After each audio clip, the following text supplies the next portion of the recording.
He's dying. After he loved her for 10 years, she left him bleeding in the street. "I loved you for 10 years. He gasps, but she just watches him, totally cold and unmoved. His whole life was built on a lie. That love letter that gave him hope? It wasn't from her. She cruelly admits she never wrote it, sneering as his world falls apart. But the final blow is the most devastating. The real letter, the secret admirer, the one who really loved him, was another girl. A girl whose identity this woman stole, taking her place as the richest girl in town and leaving the real heiress disabled and shamed. He was just a pawn in her twisted game. As his life fades away, he sees the real girl, Zhang Ye, rushing to his side, heartbroken.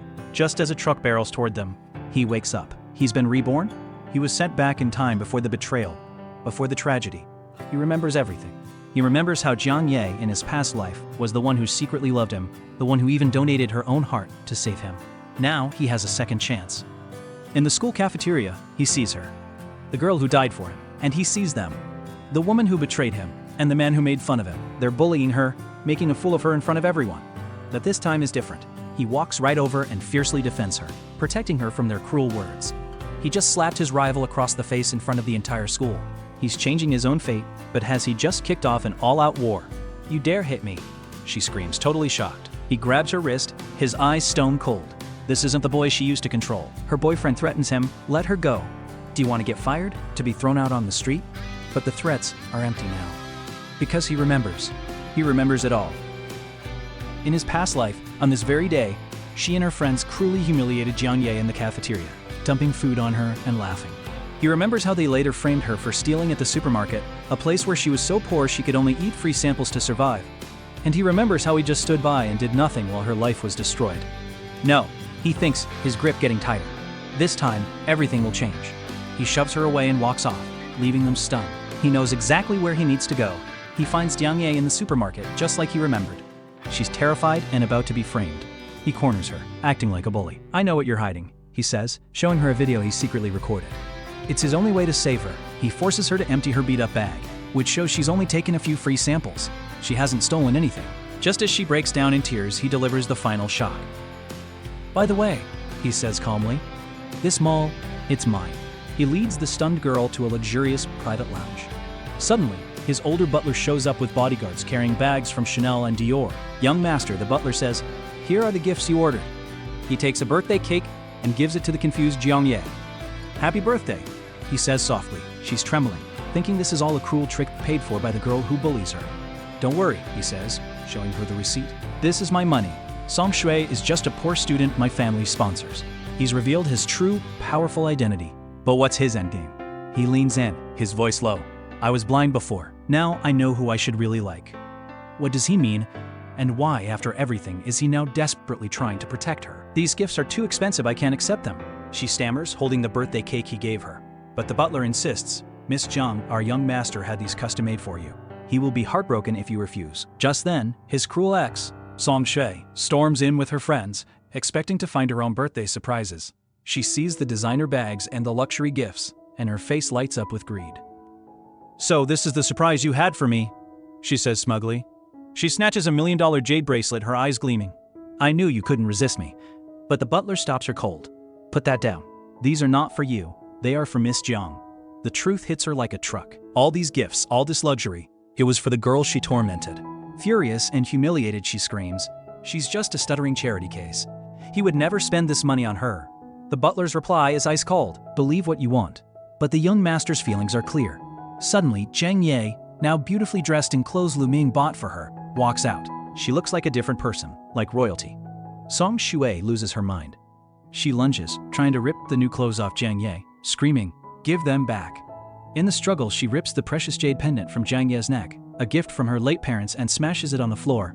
As Zhang Ye collapses in tears, desperately picking up the broken pieces, Lu Ming is across town, buying out an entire designer store for her. He thinks he can finally protect her, that he can make everything right.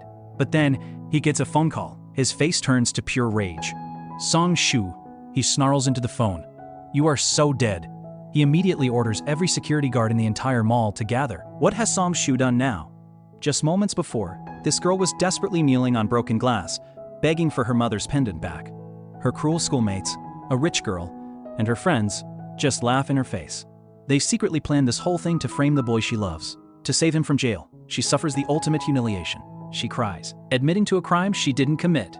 "I'm the thief," she sobs, completely heartbroken. But they lied. They break their promise and drag her away to be arrested. Waving a video of her false confession as proof, she screams, fighting back desperately, but they're too strong. Just as she's dragged onto the train, he appears. The boy she sacrificed everything for. He fiercely rescues her from them, holding her bleeding in his arms. The rich girl taunts him, showing him the confession video. She's a thief, she admitted it.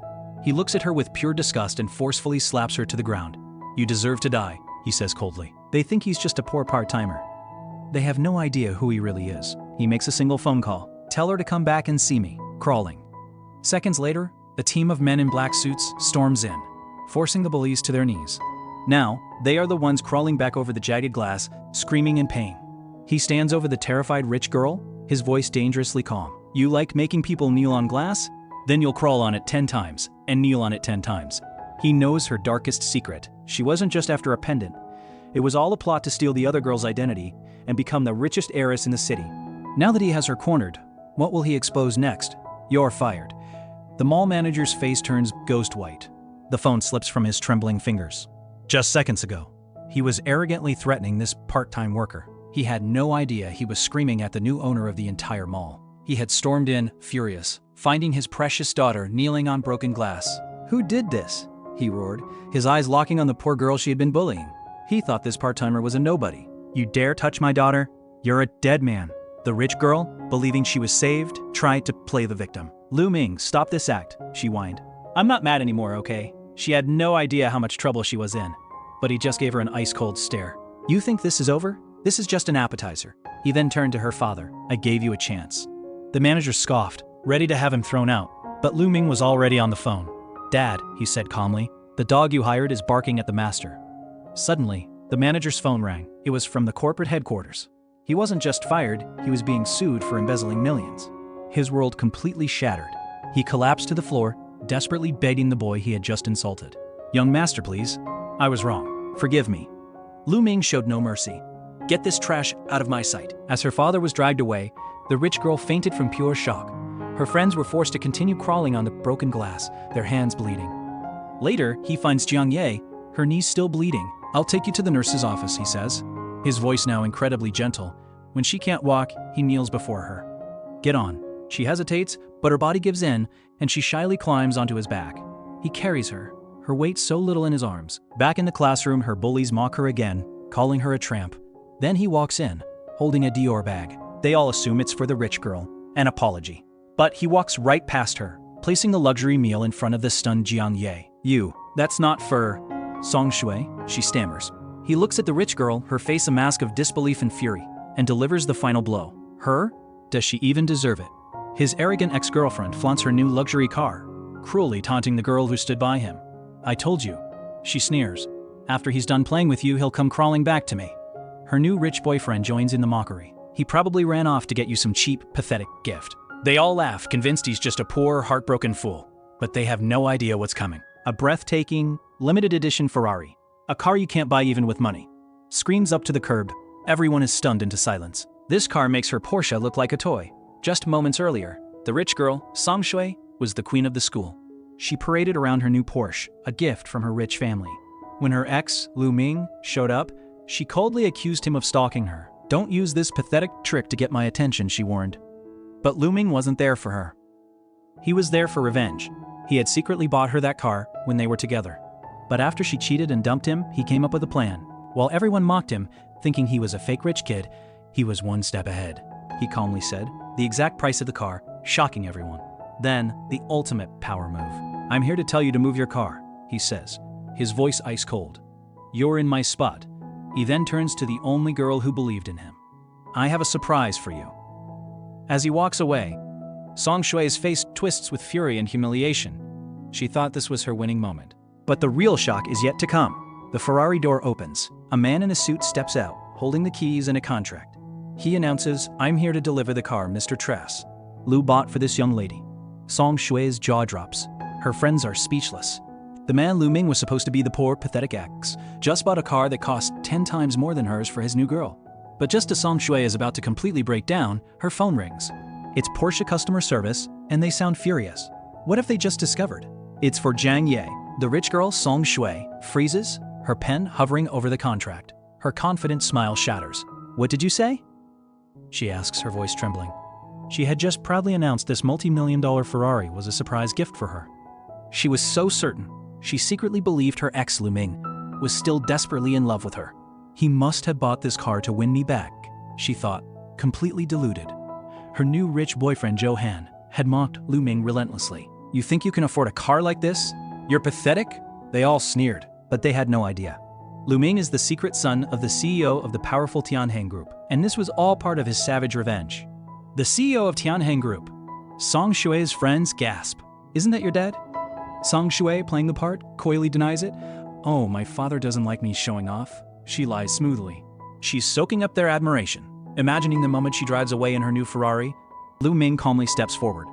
Careful what you say, he warns Johan, his voice dangerously low. Don't compare your entire net worth to my pocket money. He then turns to Song Shui, his face a mask of cold fury. You love putting on a show? You love being the center of attention? Then I'll let everyone see you completely humiliated.